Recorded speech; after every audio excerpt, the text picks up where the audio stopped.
Bien connue chez les sportifs, la rupture des ligaments croisés est l'affection orthopédique numéro 1 de nos chiens. Chez le chien, les ligaments croisés sont situés sur ses membres postérieurs. Le chien a 2 ligaments croisés sur son genou. Un antérieur, dit ligament croisé crânial du chien, et un postérieur, dit ligament croisé caudal du chien. Ce sont eux qui assurent majoritairement la stabilité du genou à chaque pas. Dans la plupart des cas, c'est le ligament croisé crânial qui se rompt. Seulement 20% des ruptures du ligament croisé chez le chien sont d'origine traumatique. Et dans plus de 80% des cas, le ligament croisé chez le chien subit un phénomène d'usure au cours du temps. Tous les chiens sont concernés, mais certaines races sont plus prédisposées à la rupture du ligament croisé. Ce sont les chiens actifs ou aussi les chiens en surpoids, voire obèses. Parmi les races prédisposées, il y a le labrador, le berger allemand, le terre-neuve et le boxer entre autres. Il y a une faiblesse inhérente des ligaments croisés chez ces chiens qui, vers l'âge de 3 à 8 ans, finissent par se casser.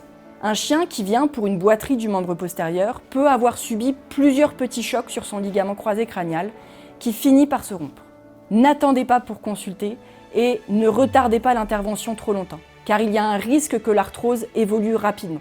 Les signes d'alerte sont une asymétrie, une raideur au lever, le chien qui peut s'asseoir en mettant la patte sur le côté, ou un chien qui ne peut pas plier son genou. Le signe du tiroir n'est pas toujours fiable sur animal vigile. Les signes de boiterie sont plus compliqués à bien voir sur un chien de petite race. Si la chirurgie est réalisée à temps, le pronostic est excellent.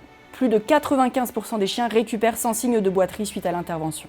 L'intervention consiste à changer la conformation du genou du chien en genou d'humain. La plaque posée sur le chien en chirurgie va changer l'angle du genou du chien. La TPLO est une des techniques chirurgicales les plus pratiquées par les vétérinaires lors de rupture du ligament croisé crânial chez le chien. Le chien opéré est gardé une nuit sous surveillance après la chirurgie afin de gérer la douleur. Attention, pendant les 4 premières semaines post-intervention, seules des sorties sanitaires seront envisagées, car il faut laisser le genou au repos. Un contrôle vétérinaire a lieu 2 semaines post-opératoire pour le retrait des fils et de la collerette, puis 1 mois après la chirurgie pour un contrôle orthopédique et une radiographie. Parfois, en plus de la rééducation à la maison, une rééducation fonctionnelle avec des séances de laser ou d'hydrothérapie est possible.